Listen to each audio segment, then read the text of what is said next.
দেশের গুরুত্বপূর্ণ স্থাপনাগুলোকে ঘিরে নতুন করে হামলার আশঙ্কা তৈরি হয়েছে। গোয়েন্দা তথ্যের ভিত্তিতে সর্বোচ্চ সতর্কতা জারি করেছে পুলিশ সদর দপ্তর, যা নিয়ে উদ্বেগ বাড়ছে নিরাপত্তা মহলে।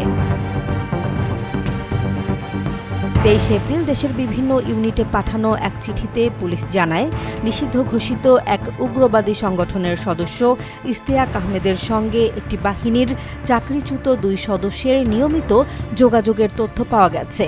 বিষয়টি জাতীয় নিরাপত্তার জন্য ঝুঁকিপূর্ণ বলে বিবেচনা করা হচ্ছে।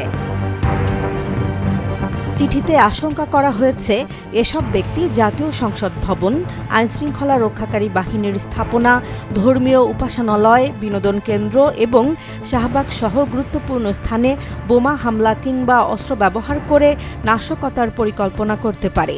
এমনকি বিভিন্ন বাহিনীর অস্ত্রাগারেও হামলার পরিকল্পনার ইঙ্গিত মিলেছে। এই পরিস্থিতিতে সংশ্লিষ্ট ইউনিটগুলোকে নিরাপত্তা জোরদার, নজরদারি বৃদ্ধি এবং সন্দেহভাজনদের বিরুদ্ধে আইনানুগ ব্যবস্থা নিতে নির্দেশ দেওয়া হয়েছে। যদিও এ বিষয়ে আনুষ্ঠানিক বক্তব্য দিতে রাজি হননি কোনো কর্মকর্তা, তবে একাধিক সূত্র চিঠি পাঠানোর বিষয়টি নিশ্চিত করেছে।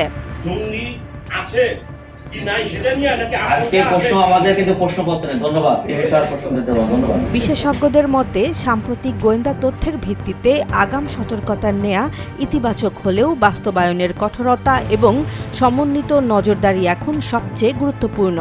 দেশের সার্বিক নিরাপত্তা নিশ্চিতে এ ধরনের পদক্ষেপ কতটা কার্যকর হয় সেটি এখন দেখার বিষয়। জেসমিন জাহান, নিউজ ডেস্ক, জনবাণী।